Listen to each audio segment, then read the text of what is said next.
Last night, I slept with a dagger under my pillow. Tonight, I won't sleep at all.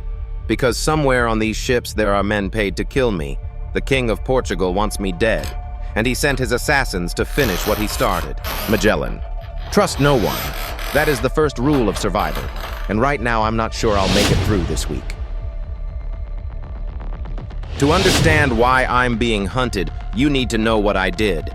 5 years ago, I was a Portuguese officer, a loyal servant to King Manuel. I fought for Portugal in Morocco, India, Malacca. I bled for my country. But I made a mistake. I discovered something, a secret route. Maps the Portuguese were hiding, a western passage to the Spice Islands. And I wanted to lead the expedition. I went to King Manuel. I kneeled before him. I begged for ships, for men, for one chance. He looked at me and laughed. You? He said. A crippled navigator? Lead my fleet? Never. Crippled. That word. It still burns. I took an arrow to the knee in Morocco.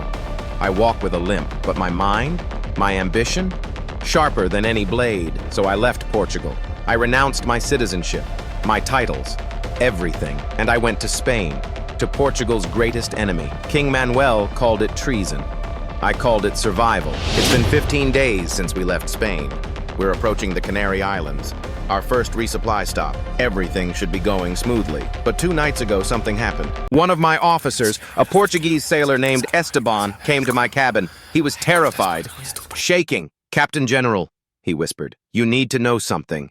There are Portuguese spies on your ships." My blood ran cold. "How many?" I asked. "I don't know. Maybe 5. Maybe more. Sent by King Manuel. Orders are clear. Kill you before you reach the Pacific." I asked him how he knew. He looked at me, eyes hollow. "Because, sir, they asked me to join them." Esteban refused.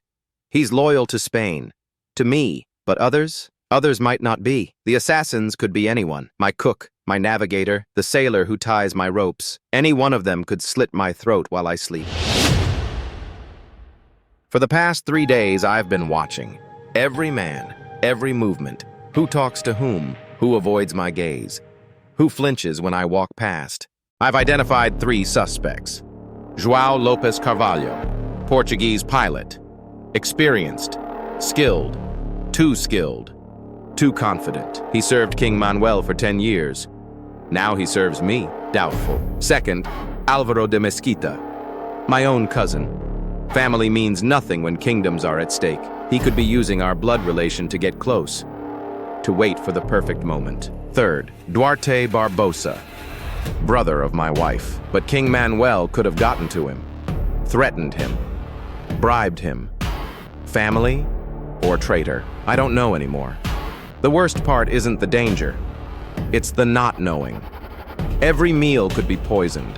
Every rope could be sabotaged. Every smile could hide a blade. This is what betrayal does. It turns your crew into enemies, your ship into a prison, and you into a ghost, waiting to die. But I refuse to be a victim. I've survived battles, storms, political games. A few Portuguese assassins? They'll have to do better. First, I've increased security around my cabin. 2 armed guards, at all times. Men I trust. Spaniards, not Portuguese. Second, I've changed my routine. Different sleep schedule, different meals, different routes across the deck.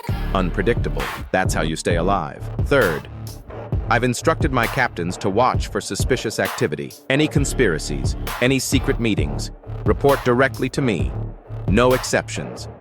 And finally, I've sent a message to the Portuguese spies through Esteban. Tell them this: if anyone tries to kill me, I will find them. And I will make an example of them that will echo across this entire fleet.